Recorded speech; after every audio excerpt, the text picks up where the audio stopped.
morning everyone. So students, in the previous case we discussed about the combination of the errors. Okay, so the next concept will be the significant figures. See, this is very important for you. Yes, this is very important, so understand it properly. Okay, so while doing the experiments and the practicals, this will very helpful to you. Yes, so understand it better. See here, what are the significant figures then? See, the number of the meaningful digit in a number are called as a significant figures. See, now we have a number and consider 0, 1, 3 anta. So ಇದರಲ್ಲಿಗ ನಾವು ಇದನ್ನ ಹೇಗೆ ಓದ್ತೀವಿ? ಇದನ್ನ 13 ಅಂತ ಓದ್ತೀವಿ. So what we read? 13 ಅಂತ ಓದ್ತೀವಿ. Yes, ಇಲ್ಲಿ 0 ಅನ್ನು ನಾವು ಕನ್ಸಿಡರ್ ಮಾಡಲ್ಲ, ಓನ್ಲಿ 1 ಮತ್ತು 3 ಅನ್ನು ಕನ್ಸಿಡರ್ ಮಾಡ್ತೀವಿ. ಸೊ ಏನು ಹೇಳ್ತಾರೆ ಇವರು? ಮೀನಿಂಗ್ಫುಲ್ ಡಿಜಿಟ್ ಅಂದ್ರೆ ಈಗ 13 ಅನ್ನೋದು ಮೀನಿಂಗ್ಫುಲ್ ಡಿಜಿಟ್ ಇದೆ ಈ ನಂಬರ್ ನಲ್ಲಿ. ಇದು ಒಂದು number, but 1, 3 only the meaningful digits. Yes, that's why this is only we called it as a significant figures. Yes, what they will say? The number of a meaningful digit in a numbers is called as a significant figures. You can take it as a example. So ನಾವೀಗ ಈ significant figures ಅನ್ನ understand ಮಾಡಬೇಕಂದ್ರೆ ನಾವಿಲ್ಲಿ 5 rules ಅನ್ನ ತಿಳ್ಕೋಬೇಕಾಗ್ತದೆ. Yes, so what are that then? See, first rule is given, that is all the non-zero numbers are significant. ಅಂದ್ರೆ 0 ಅನ್ನ ಹೊರತುಪಡಿಸಿ ಯಾವುದೇ ವ್ಯಾಲ್ಯೂ ಬಂದರೂ ಅದೇನಾಗುತ್ತೆ ರೀ? ಸಿಗ್ನಿಫಿಕೆಂಟ್ ಫಿಗರ್ ಆಗುತ್ತೆ. ಸೊ ಈಗ ಇಲ್ಲಿ 0 ಬಂದಿದೆ ರೀ, 0 ಅನ್ನ ಬಿಟ್ಬಿಟ್ಟಿದೀವಿ. ಸೊ ಏನಾಗುತ್ತೆ? ಓನ್ಲಿ ಇದು 13 ಆಗುತ್ತೆ, ರೈಟ್? ಸೊ ಈ 1 ಅನ್ನೋದು 1 ಸಿಗ್ನಿಫಿಕೆಂಟ್ ಫಿಗರ್ ಅಂಡ್ 3 ಅನ್ನೋದು 1 ಸಿಗ್ನಿಫಿಕೆಂಟ್ ಫಿಗರ್. ಸೊ ನಮಗೆ ಎಷ್ಟು ಸಿಗ್ನಿಫಿಕೆಂಟ್ ಫಿಗರ್ ಸಿಕ್ತ್ರಿ ಇಲ್ಲಿಗೆ? 2. Yes, so take the one more example. See, 3, 5, 4. ಇಲ್ಲಿ ಯಾವುದೇ 0 ಇಲ್ಲಿ, ಎಲ್ಲ ನಾನ್ ಝೀರೋ. ಅಂದ್ರೆ 0 ಅನ್ನ ಹೊರತುಪಡಿಸಿ ಏನಿರ್ತಾವಲ್ರಿ ಅವುಗಳಿಗೆ ನಾವೇನಂತ ಹೇಳ್ತೀವಿ? Non zero. ಎಸ್, ಸೊ ಈಗ 3, 5, 4 ಈಗ ನಮ್ಗೆ ಸಿಗ್ನಿಫಿಕೆಂಟ್ ಫಿಗರ್ಸ್ ಎಷ್ಟು ಬರುತ್ತೆ ರೀ? 3, right? 3, 5, 4. So 3 significant figures. Understood? Then take the 1, 4, 7, 2. So ನಮಗೆ ಎಷ್ಟು ಸಿಗ್ನಿಫಿಕೆಂಟ್ ಫಿಗರ್ ಸಿಗುತ್ತೆ ರೀ? 4. Yes, then this is the first rule.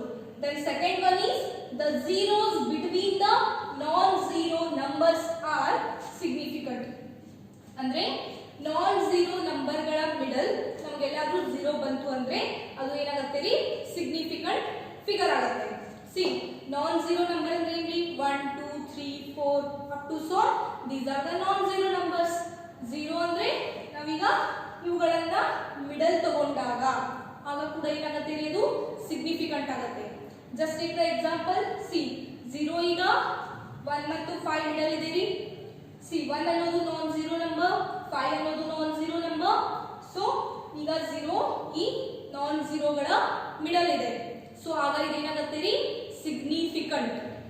S, so ಈಗ ನಮಗೆ ಎಷ್ಟು ಸಿಗ್ನಿಫಿಕೆಂಟ್ ಫಿಗರ್ ಸಿಕ್ತ್ರಿ? 1, 2, 3, 4, 5. ಎಸ್, ನಮ್ಗೀಗ ಇಲ್ಲಿ 5 ಸಿಗ್ನಿಫಿಕೆಂಟ್ ಫಿಗರ್ ಸಿಕ್ತು. Yes, in the short form I written here, S means significant, F means figure. Yes, then 2004. Yes, ಈಗ 0ಗಳು ಈ ಎರಡುಗಳ ಮಿಡಲ್ ಇದೆ ರೀ. ಸೊ ನಾವೀಗ ಏನಂತ ಕನ್ಸಿಡರ್ ಮಾಡ್ತೀವಿ? 2004 ಅಂತ ಓದ್ತೀವಲ್ಲ. ಸೊ ಈಗ ಏನಾಗುತ್ತೆ ರೀ? ಇದು ಸಿಗ್ನಿಫಿಕೆಂಟ್ ಇದೆ. ಸೊ ನಮಗೀಗ ಎಷ್ಟು ಸಿಗ್ನಿಫಿಕೆಂಟ್ ಫಿಗರ್ ಸಿಗುತ್ತೆ ರೀ? 1, 2, 3, 4. 4 significant figures. Yes, this is about the second rule. Then next one is third one, that is if the number is less than 1, the zeros after the decimal and left of the first non-zero numbers are non-significant. ಅಂದ್ರೆ ಏನ್ರಿ? See, ಈಗ 0.124 ಇದೆಯಾ? First ಈಗ 0 ಅನ್ನ consider ಮಾಡ್ತೀವಿ. S, so ಈಗ left ಅಲ್ಲಿ first 0 ಇದೆ ಅಂಡ್ ಡೆಸಿಮಲ್ ನಂತರ ನಮಗೆ ವ್ಯಾಲ್ಯೂಸ್ ಗಳಿದೆ ರೀ. ಎಸ್, ಸೊ ಈಗ ಡೆಸಿಮಲ್ ಆದ್ಮೇಲೆ, ಡೆಸಿಮಲ್ ಅಂದ್ರೆ ಏನ್ರಿ? ಪಾಯಿಂಟ್ ನಲ್ಲಿ ನಾವು ಡೆಸಿಮಲ್ ವ್ಯಾಲ್ಯೂಸ್ ಅಂತ ಕರಿತೀವಿ. ಓಕೆ, ಸೊ ಈಗ ಡೆಸಿಮಲ್ ಆದ್ಮೇಲೆ 1 2 4 ಇದೆ ರೀ. ಎಸ್, ಸೊ ನಾವೀಗ 0 ಅನ್ನ ಕನ್ಸಿಡರ್ ಮಾಡೋ ಹಾಗಿಲ್ಲ. ಅಂಡ್ ಓನ್ಲಿ ಫಿಗರ್ಸ್ ಎಷ್ಟು ಬರುತ್ತೆ ರೀ ನಮಗೆ ಇಲ್ಲಿ? ಸಿಗ್ನಿಫಿಕೆಂಟ್ ಫಿಗರ್ಸ್ 3 ಬರುತ್ತೆ, because these are the non zero values from this rule. Yes, so ಈಗ 0.000237. ಸೊ ಈಗ ಸಿಗ್ನಿಫಿಕೆಂಟ್ ಫಿಗರ್ಸ್ ಎಷ್ಟು ಬರುತ್ತೆ ರೀ? That is see. ಈಗ ಈ ಝೀರೋಗಳನ್ನ ನಾವು ಇಲ್ಲಿ ಕನ್ಸಿಡರ್ ಮಾಡೋಲ್ಲ, ಓನ್ಲಿ ಯಾವ ನಾನ್ ಝೀರೋ ವ್ಯಾಲ್ಯೂಗಳು ಇರ್ತಾವಲ್ರಿ ಅವುಗಳನ್ನ ಮಾತ್ರ ಇಲ್ಲಿ ನಾವು ಕನ್ಸಿಡರ್ ಮಾಡಬೇಕು. ಸೊ ಈಗ 237.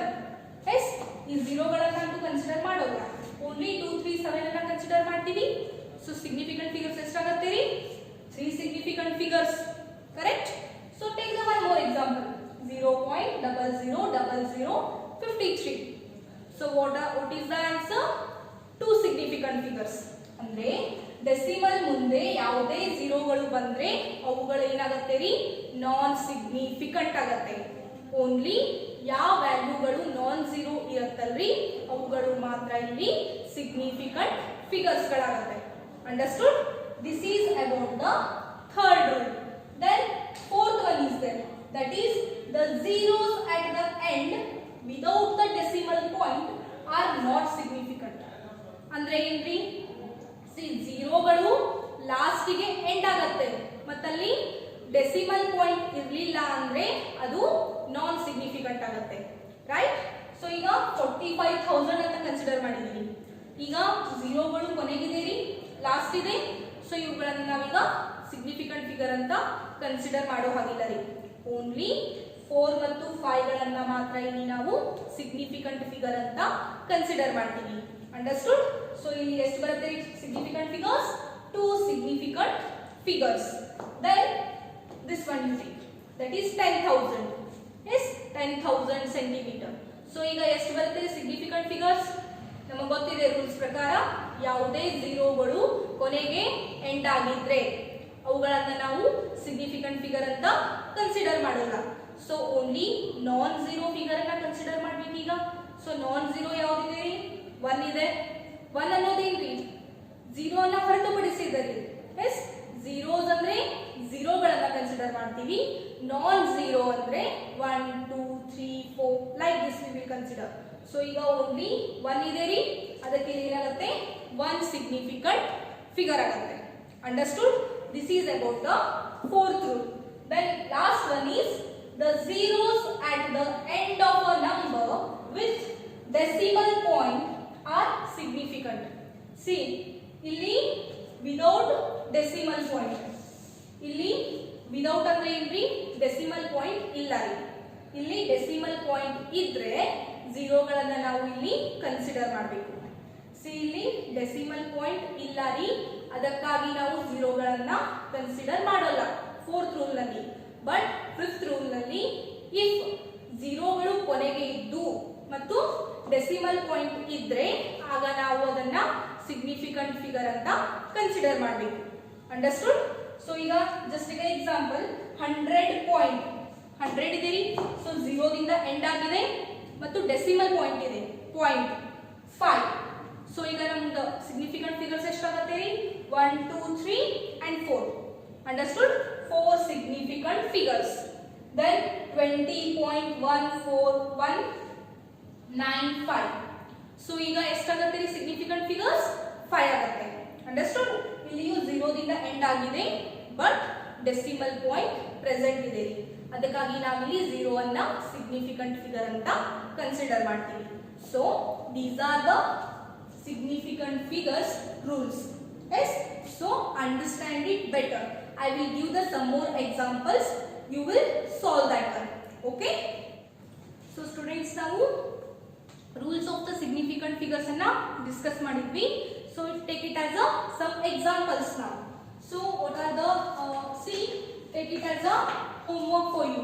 Yes, see, write the numbers of the significant figures for the following. Yes, for the following. ನಾವು ಡಿಸ್ಕಸ್ ಮಾಡಿದೀವಲ್ಲ ರೀ, ಆ ರೂಲ್ಸ್ ಗಳನ್ನ ಯೂಸ್ ಮಾಡಿಕೊಂಡು ನೀವೀಗ ಇವುಗಳಿಗೆ ಸಿಗ್ನಿಫಿಕೆಂಟ್ ಫಿಗರ್ಸ್ ಅನ್ನ ಬರಿಬೇಕು. Yes, see, these are the 6 problems I given, you only write the significant figures. Okay, then the next concept we will discuss, that is the rules for arithmetic operation with the significant figures.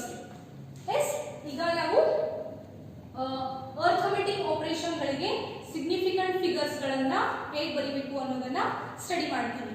So in that first rule we have, that is in a multiplication or the division the final result should be, ಅಂದ್ರೆ final result ಏನಿರ್ಬೇಕ್ರಿ, retain the same number of the significant digits as which are there in the number with the least significant figures. ಅಂದ್ರೆ ಇಲ್ಲಿ just ಒಂದು example ಅನ್ನ consider ಮಾಡೋಣ. So ಈಗ mass ಕೊಟ್ಟಿದ್ದಾರೆ 2.462 ಅಂತ, 462 kg. ದೆನ್ ವಾಲ್ಯೂಮ್ ಎಷ್ಟಿದೆ ರೀ, 2.22 ಇದೆ. ನಾವೀಗ ಏನು ಕಂಡುಹಿಡಿಯಬೇಕು, ಡೆನ್ಸಿಟಿಯನ್ನ ಕಂಡುಹಿಡಿಯಬೇಕು. Yes, so we have the formula for the density, that is mass divided by volume. So density is equal to mass divided by volume. So mass is 2.462, just write it here, and then 2.462, then volume is 2.2. Yes, see, if you do the calculation, you will get 1.090 kg per meter cube ಅಂತ ನಿಮಗೆ answer ಬರುತ್ತೆ. S, so ಈಗ ನಿಮಗೆ 090 ಬಂದಿದೆ, right? But ನೀವು answer ನಲ್ಲಿ ಎಷ್ಟು ಬರಿಬೇಕ್ರಿ? C 2.2, ಇಲ್ಲಿ ಎಷ್ಟು ಡೆಸಿಮಲ್ ಪಾಯಿಂಟ್ಸ್ ಇದೆ ರೀ, ಎಷ್ಟು ಸಿಗ್ನಿಫಿಕೆಂಟ್ ಫಿಗರ್ಸ್ ಇದೆ? 2 ಇದೆ, ಇಲ್ಲಿ 3 ಇದೆ ರೀ. ನೀವು ಆನ್ಸರ್ ನಲ್ಲಿ ಎಷ್ಟು ಡೆಸಿಮಲ್ ಪಾಯಿಂಟ್ಗಳು ಕಡಿಮೆ ಇರುತ್ತಲ್ರಿ, ಅಥವಾ ಎಷ್ಟು significant figures, that is less significant figure. ಇಲ್ಲಿ 2 ಸಿಗ್ನಿಫಿಕೆಂಟ್ ಫಿಗರ್ ಇದೆ ರೀ, ಇಲ್ಲಿ 3 ಸಿಗ್ನಿಫಿಕೆಂಟ್ ಫಿಗರ್ ಇದೆ. ಸೊ ಈಗ 2 ಅನ್ನೋದು ಲಿಸ್ಟ್ ಸಿಗ್ನಿಫಿಕೆಂಟ್ ಫಿಗರ್ ಆಯ್ತ್ರಿ. ಸೊ ಈಗ 2.2 ನಲ್ಲಿ 2 ಸಿಗ್ನಿಫಿಕೆಂಟ್ ಫಿಗರ್ಸ್ ಇರೋದ್ರಿಂದ ನಾವು ಆನ್ಸರ್ ಕೂಡ ಇಲ್ಲಿ 2 ಸಿಗ್ನಿಫಿಕೆಂಟ್ ಫಿಗರ್ಸ್ ನಲ್ಲಿ ಇರೋ ಹಾಗೆ ಬರಿಬೇಕ್ರಿ. ಅಂಡರ್ಸ್ಟುಡ್? ಸೊ ಈಗ ನಾವು ಆನ್ಸರ್ ಎಷ್ಟು ಬರೀತೀವಿ, 1.09 kg per meter cube ಅಂತ ಬರಿತೀವಿ. ಅಂಡರ್ಸ್ಟುಡ್? ಅಂದ್ರೆ ಈಗ ನಿಮ್ಮ ಪ್ರಾಬ್ಲಮ್ ನಲ್ಲಿ ಒಂದು 4 ಸಿಗ್ನಿಫಿಕೆಂಟ್ ಫಿಗರ್ಸ್ ಇದೆ. ಇಲ್ಲಿ 2 ಡೆಸಿಮಲ್ ಪಾಯಿಂಟ್ ಮುಂದೆ 2 ನಂಬರ್ಸ್ ಇದೆ ರೀ, ಇಲ್ಲಿ ಡೆಸಿಮಲ್ ಪಾಯಿಂಟ್ ಮುಂದೆ 3 ನಂಬರ್ಸ್ ಇದೆ ರೀ. ಸೊ ಈಗ ನೀವು ಆನ್ಸರ್ ನಲ್ಲಿ ಡೆಸಿಮಲ್ ಮುಂದೆ 2 ನಂಬರ್ ಇರೋ ಹಾಗೆ ಆನ್ಸರ್ ಅನ್ನ ಬರಿಬೇಕು. ಎಸ್, ಯಾಕಂದ್ರೆ ಇದು ಲೀಸ್ಟ್ ಇದೆ, ಲೀಸ್ಟ್ ಅಂದ್ರೆ ಇಲ್ಲಿ ಕಡಿಮೆ ಇದೆ. The final result should B retain the same number, yes, of the significant digit as which are there in the number with the least significant figure. ಅಂದ್ರೆ ಕೊಟ್ಟಂತಹ ಕ್ವೆಶ್ಚನ್ ನಲ್ಲಿ ಯಾವುದು ಲೀಸ್ಟ್ ಸಿಗ್ನಿಫಿಕೆಂಟ್ ಫಿಗರ್ ಇರುತ್ತಲ್ಲಿ ಅದರ ತರಾನೇ ನಾವು ಆನ್ಸರ್ ನಲ್ಲಿಯೂ ಕೂಡ ಬರಿಬೇಕಾಗುತ್ತೆ. Understood? So ಇಲ್ಲಿಗ decimal ಮುಂದೆ 2 ಸಿಗ್ನಿಫಿಕೆಂಟ್ ಫಿಗರ್ ಇದೆ ರೀ, ಲೀಸ್ಟ್ ಅಂದ್ರೆ ಕಡಿಮೆ ಇದೆ ಇದು, ಅದಕ್ಕಾಗಿ ಅಲ್ಲಿಯೂ ಕೂಡ ನಾವು ಓನ್ಲಿ 1.09 ಅಂತ ಬರೀತೀವಿ. ಅಂದ್ರೆ ಇದೊಂದು ಸಿಗ್ನಿಫಿಕೆಂಟ್ ಫಿಗರ್, ಇದೊಂದು significant figure. Understood? This is the first rule. Then second one, in addition or the subtraction the final result should retain the same number of decimal places as are there in the original number with the least significant figure. ಅಂದ್ರೆ same ಇದೆ ಇಲ್ಲಿಯೂ ಕೂಡ. ಅಂದ್ರೆ final result ಅಲ್ಲಿ ನಾವು ಏನಂತ ಬರಿಬೇಕ್ರಿ, ಎಷ್ಟು ಕಡಿಮೆ ಇರತಕ್ಕಂತಹ ವ್ಯಾಲ್ಯೂ ಇರುತ್ತಲ್ರಿ ಡೆಸಿಮಲ್ ಪ್ಲೇಸಸ್, ಅದನ್ನೇ ನಾವು ಆನ್ಸರ್ ನಲ್ಲಿಯೂ ಕೂಡ ಇಲ್ಲಿ ಬರಿಬೇಕಾಗುತ್ತೆ. Understood? So take a example, 2 bodies ಅನ್ನ ಕನ್ಸಿಡರ್ ಮಾಡೋಣ. Just consider this one and this one. ಇವುಗಳಿಗೆ ಮಾಸ್ ಇದೆ ರೀ. ಸೊ ಇದರ ಮಾಸ್ ಎಷ್ಟಿದೆ ರೀ, 2.16 kg, ಅಂಡ್ ಇದರ ಮಾಸ್ ಎಷ್ಟಿದೆ ರೀ, 3.432 kg. ಸೊ ಇಲ್ಲಿ 3 ಡೆಸಿಮಲ್ ಪ್ಲೇಸಸ್ ಇದೆ ರೀ. ಎಸ್, 1 2 3. ಎಸ್, ಇಲ್ಲಿ ಎಷ್ಟಿದೆ ರೀ, 1 2 ಡೆಸಿಮಲ್ ಪ್ಲೇಸ್ ಇದೆ ರೀ. ಬಟ್ ನಾವು ಆನ್ಸರ್ ಅನ್ನ ಎಷ್ಟು ಡೆಸಿಮಲ್ ಪ್ಲೇಸ್ ನಲ್ಲಿ ಬರಿಬೇಕ್ರಿ, 2, ಯಾಕಂದ್ರೆ ಇದು ಕಡಿಮೆ ಇದೆ ರೀ. ಅಂಡರ್ಸ್ಟುಡ್? ಸೊ ಈಗ ಎಡಿಷನ್ ಮಾಡಿದಾಗ, ಎಡಿಷನ್ ಅಂದ್ರೆ ಏನ್ರಿ, ಪ್ಲಸ್ ಮಾಡಿದಾಗ ಆನ್ಸರ್ ಎಷ್ಟು ಬರುತ್ತೆ ರೀ, 5.59 ಮುಂದೆ ವ್ಯಾಲ್ಯೂ ಬರ್ಬೋದ್ರಿ, ಬಟ್ ನಾವು ಅದನ್ನ ಓನ್ಲಿ 2 ಡೆಸಿಮಲ್ ಪ್ಲೇಸ್ ನಲ್ಲಿ ಬರಿಬೇಕಾಗತ್ತೆ. ಬಿಕಾಸ್ 2.16 ವಿ ಹ್ಯಾವ್, ಇಲ್ಲಿ ಓನ್ಲಿ 2 ಡೆಸಿಮಲ್ ಪ್ಲೇಸ್ ಇದೆ, ಅದಕ್ಕಾಗಿ ನಾವು ಆನ್ಸರ್ ಅನ್ನು ಕೂಡ 2 ಡೆಸಿಮಲ್ ಪ್ಲೇಸ್ ನಲ್ಲಿ ಬರಿಬೇಕು.